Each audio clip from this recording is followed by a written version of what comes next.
Hey guys, Claire here, and in today's video, we're going to talk about all things Harry and Meghan. Prince Harry hit the stage at the star-filled 1-805 Live concert hosted by Kevin Costner. The concert helps to raise funds for local fire, police, and sheriff departments, with the proceeds going towards equipment and mental health resources. Some of the stars included, of course, Kevin Costner, actor Rob Lowe, singer Pink, and singer Richard Marx. It's been interesting to see how warmly Montecito has welcomed and protected Harry and Meghan, and how happy and at ease they seem to be there, to the point where that Daily Mail columnist went to get exclusive insights for Harry's 40th birthday and came up with, well, nothing new. No secrets divulged, no drama. Nothing. I love that People magazine also included or put some respect on Prince Harry's name, stating that he previously served as a helicopter pilot during his decade in the British Army, flying training missions in the US, UK, and Australia, as well as combat missions in Afghanistan. That's right. Put some respect on that man's name. There was also a recent interview for Netflix Ted Sarandos. I hope I'm pronouncing his name properly. And the article says he is also frighteningly well-connected, coolly name-dropping the likes of Kevin Costner and Meghan Markle. I've been out with a lot of famous people before, but the way that people react to Meghan is otherworldly. Incidentally, a lot of the other names that he name-dropped are also close friends and business associates to Harry and Meghan. So, yeah. That interview also reminded me of the time where we saw Meghan with Ted and his wife and a lot of other A-list celebrities enjoying that Beyonce concert. Incidentally, the Daily Mail posted this on September 20th, so as I'm recording this yesterday, saying that Hollywood has turned its back on the Sussexes. Who's gonna tell them? Like clockwork, they've been proven wrong. Whenever we do see Harry and Meghan with these A-listers from Hollywood, it's generally not in the glitz and glamoury sort of way. They're engaged in activities where it sort of has the vibe of community building, community support, or, my favorite, charity. They're raising funds for incredible organizations. So there's a difference. The musical acts for the opening ceremony of the Invictus Games has been announced. Personally, I can't wait to enjoy the performances from Noah, Nelly, and Roxanne, and as most of you have said in the comment section, I hope Nelly sings I'm Like a Bird. I used to be obsessed with that song. In honor of National Voter Registration Day, the Archwell Foundation team came together for a meaningful volunteer activity to support and empower communities. The Archwell team wrote personalized letters encouraging unregistered voters to take a crucial step by registering to vote. And if you're interested in volunteering your time and writing letters to potential voters, you can sign up at Vote Forward's website. We've got further insights into the itinerary of Prince Harry's upcoming New York trip, and my goodness, is he ever booked and busy. And it seems to me that the non-working royals are doing a lot more work than the quote-unquote working royals. Interesting. Prince William's former right-hand man, or was he the left-hand man? And Jason Knopf was the right-hand man. Anyway, his former right-hand man is in the news once again. Now, personally, the more I read of Simon Case, the more I see a reoccurring theme with the offices that he holds. There are always two issues reoccurring. Leaks, very damaging leaks, and racism. Meghan did not stand a chance with that crowd. The article states that it is understood that cabinet ministers and senior number 10 officials have become so frustrated with the leaks, including and internal appointments, that they have raised informal complaints in meetings. Case is expected to leave his role in January, but there has been no formal announcements. A cabinet office spokesperson denied that Case was the source of any leaks and negative briefing. Sounds familiar, doesn't it? Sources said there was anger at a number of leaks that were personally damaging to the Prime Minister. I remember Case was also embroiled in a whole brouhaha with, was it Boris Johnson? And now with the current Prime Minister. And if you've read Spare, you guys know about the wasp, the fly, and what was the other one? The bee. So as you can see, a lot of the times the UK press love to say that Harry and Meghan are dishonest, they're liars. But we have continued to see for the past few years that everything that Harry and Meghan has said, there's a pattern there. There's proof there. There's damning evidence there. But you don't ever see the members of the UK press pointing that out. Because of course not. The invisible contract. Never forget that an ex-Treasury official also said that Simon Case allowed unrelenting and systematic racism to run rampant in the Cabinet Office. The ex-Treasury official said that the environment was a hostile, racist working environment. Again, sounds familiar, doesn't it? So between William's henchmen in Case and Knopf, Meghan did not stand a chance. So it always makes me smile when I hear commentary from others putting the strings together. Whenever we see negative headlines about Harry and Meghan, we want to remember time and place. What event on the timeline is the palace trying to distract us from? And also, where did it originate? The latest massage noir, Will and Kate's exhibitionism, and their one-time surrogate and aide, Jason. This one made two major moves against Harry and Meghan that we know about. First, he submitted evidence against Meghan in her court case for her right to privacy regarding her father's letter that was being torn apart in the press. Second, he issued bullying claims right before the Oprah interview aired. In the end, her dad was used by the palace comms team and the UK press in order to harm Harry and Meghan, and to stop the wedding, which Thomas shamefully admitted to later on. And Royal Victorian Order bestowed for services rendered. There have never been bullying claims against Meghan off that island. It's a smear. By the way, she won her case, which cost her dearly, but that's another post. Don't forget to leave your comment because true love wins. For today's Meghan and Harry update, I should just remind everybody that this is on Prime. We know the famous interview between Prince Andrew and Emily Maitlis.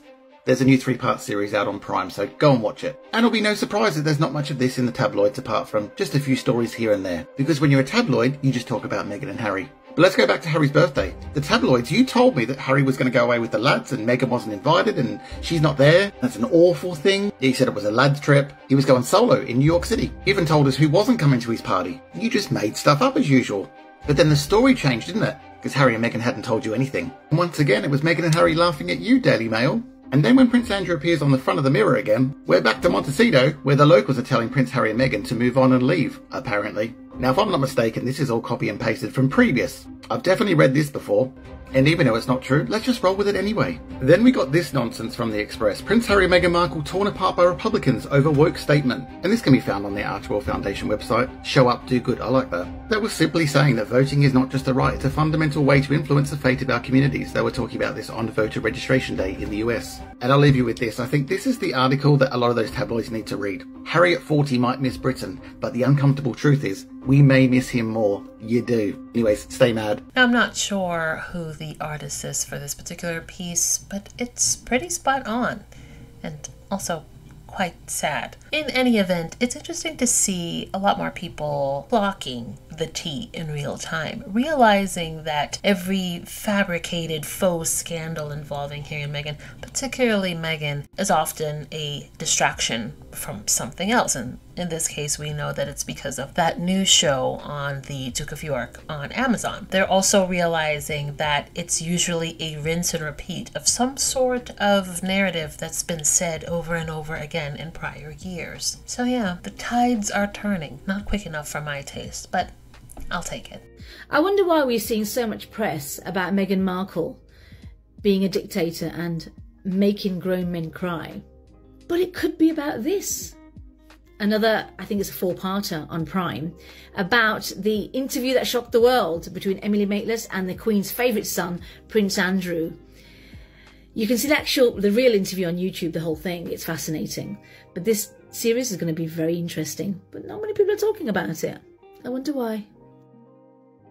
I do think they've got to step up and heal. But then again, I do think the royal family have serious questions to answer. I think the way Meghan Markle has been treated, including, by the way, obviously strong evidence that the royal family briefed against her over and over again to the British media. And most of it, many of us have family dramas, I think most of us would think the idea that we would start linking against each other to newspapers in order to play out that schism, I think most people find they were worried. My theory is they were worried she was going to become a bigger star than Kate.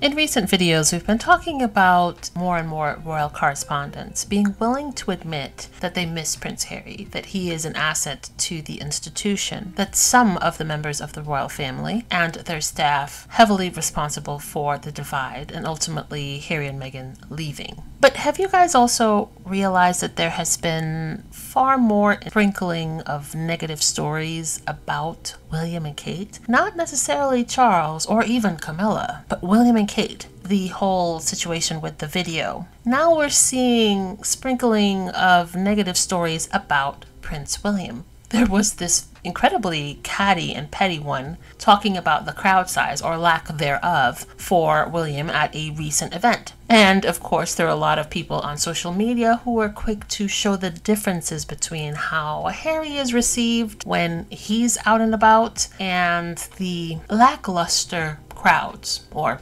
lack of crowds for William. Now there's a story of Prince William being accused of taking money from a business owner. Now personally, I feel like this is the British press's way of reminding William and Kate to tread lightly. If it's one thing that I've noticed is that the British press, the pendulum usually swings either to the direction of them tearing apart members of that family for some perceived slight, or it swings in the opposite direction of them lifting them up for doing the most mundane things in the most mundane way. It is very rarely in between. And with the release of that video directly from their social media account, I feel like a lot of these members of the press are annoyed that they were cut out of the loop. If it's one thing that they don't appreciate is being cut out of the loop. So as William and Kate try to navigate that and have control over what comes out about them, I foresee more issues arising for them. Also, people are getting tired of the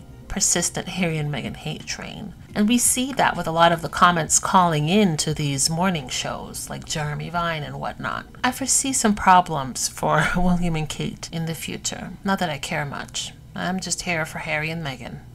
And in today's episode of How Deep is William's Trauma and How Much Therapy Does He Need? Spoiler, it's very deep and he needs a lot. Let's jump into this one. But, as always, comments are open. Would love your opinion.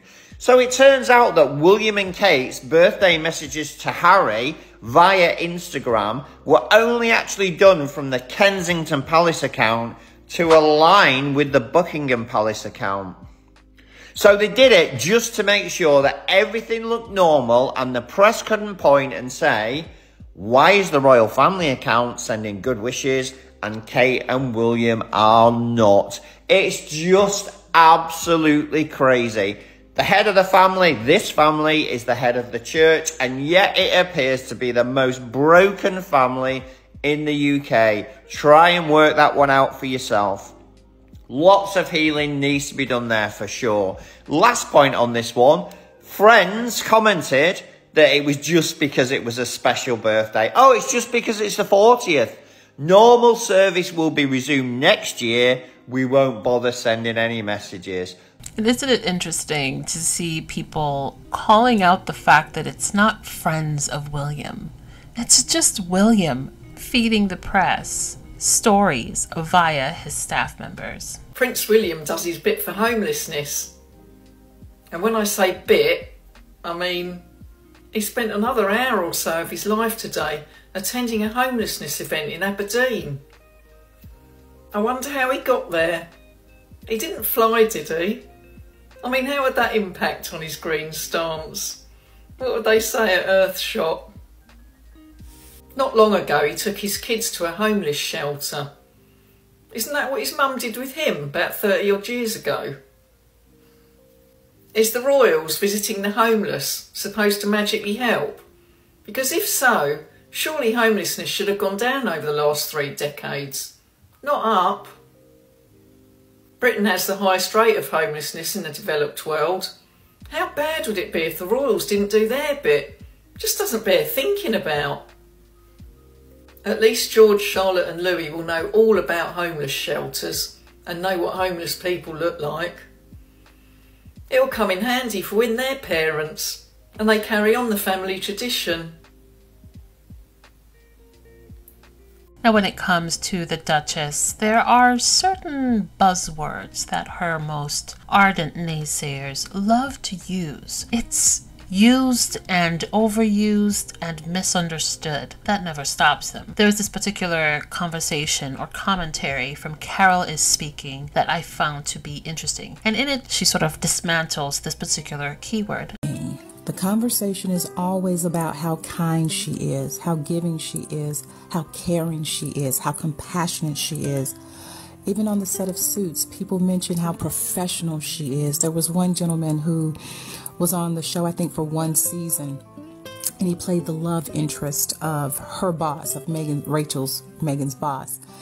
And one of the things he said that really struck me and stayed with me about this narrative, there apparently was, they bring food to the set, and if the food wasn't eaten, then the food was thrown away. And Megan realized that and said, wait a second, why are we throwing this food out? Why don't we go ahead and see if we can give it to someone who's ready to eat, someone who's hungry, someone who's homeless. Let's do something with this food other than throwing it out. And she made that happen. And he even said, I don't know how she made it happen, but the next thing I know, the food that we weren't eating was then being taken away and given to homeless shelters or wherever they distributed the food. That's just one small example that I want to start out with regarding this narrative that Meghan Markle is a narcissist. Even if you don't follow the royal family, even if you are on TikTok, there's no way, any social media platform, there's no way you haven't heard some of what's being said about her. So tonight I want to look over some traits, some personality traits, because narcissism, and I said this earlier on a live earlier, that narcissism and narcissist is a word that I think has been so overused. And in a lot of ways has been not only overused, but improperly used. And one of the things I'm finding is whenever someone doesn't like someone or doesn't like something someone has done, or maybe they feel slighted in whatever way that may be, I find the word narcissist is always coming up. And typically when it is coming up, it is being used inappropriately. But since this seems to be the popular push, or one of the popular pushes and rants they like to say about Meghan, let's review it. Let's look at it for a second. So one of the things about people who are a narcissist is they lack empathy. One of the personality traits of a narcissist is this is a man or woman who lacks the ability to show and express empathy. They have no regard for the feelings of others. And I want you to think about the story I shared with you that was shared by one of her co-stars. And I want you to think of what Meghan was doing with her philanthropic work prior to Harry. You can all Google this, 2012, 2011, 2013. You can pull this up. So, and I challenge you to do that. I don't want you to take my word for it. I want you to challenge me on it. That's no problem. A person who is doing philanthropic work, and I don't mean just giving money, a person who is flying over to the continent or to the country and helping build wells and bring water and help build schools. Does that sound like a person who is lacking empathy? Someone who writes letters at the age of, I think she was what, 10 or 12, when she wrote the letter because she felt like women were being told they were the only ones in the kitchen who were supposed to clean and things of that nature, and they were using the dishwasher. We all have heard the story. Someone who is lacking in empathy, they don't operate from that place as a narcissist. They don't have the emotional capacity to do so. I told y'all my boy Harry was booked and busy. So today, Prince Harry honored first responders at the 1-805 Live concert, stating, "You are one of the many heroes here." In Santa Barbara County, air support pilot Lorene Courtney was honored by the Royal at the annual fundraising event. Now, on Friday, Prince Harry spent his first night helping raise funds for the Santa Barbara County first responders, with proceeds going towards equipment and mental health resources. And we know that Harry and Meghan are big mental health advocates. The way Harry continues to support all of these amazing charities and events is incredible. I feel as if he's one of the only people in this world that actually gets up in the morning and goes out and tries to change people's lives for the better. And that is wonderful for him. And I honestly cannot wait to see what else he has coming up. I know he'll be in New York soon. And I can't wait to see what he has planned. Harry's turning 40 and he misses us. You specifically? But we miss him more. Okay, that's you specifically. No. Oh, okay, the UK press generally. We get it. He's out there showing us what a life lived in service truly looks like. He's going to dangerous countries while saying England is too dangerous for his wife. He was invited by those governments, so he got state-provided security, and his personal security was allowed to be armed, unlike in the UK, because it's safe here. Sorry, remind me how many people have been arrested and charged with trying to make them not safe? None of that is the point. The point is that Charles needs to start acting like a grown-up, because being jealous of your own son is not the look. It's not, and his office should stop planting quotes, making it look like he is. I'm not really here to get into the nitty-gritty of what Charles should actually do. Something tells me you're about to get in the nitty-gritty of what someone else should do. Harry is entering his 5th decade. What? We think it's high time that he stops all this childish telling his own story thing. And did you just call 40s the 5th decade? It's technically what? Calm down. We're just trying to change the conversation away from criticism of the Wales' new video, because it kind of calls into question there and therefore our relevancy, and it's a little awkward. It's just one more disparaging way to say 40. Is you really worth getting worked up about? Over from. And so we don't have the capacity.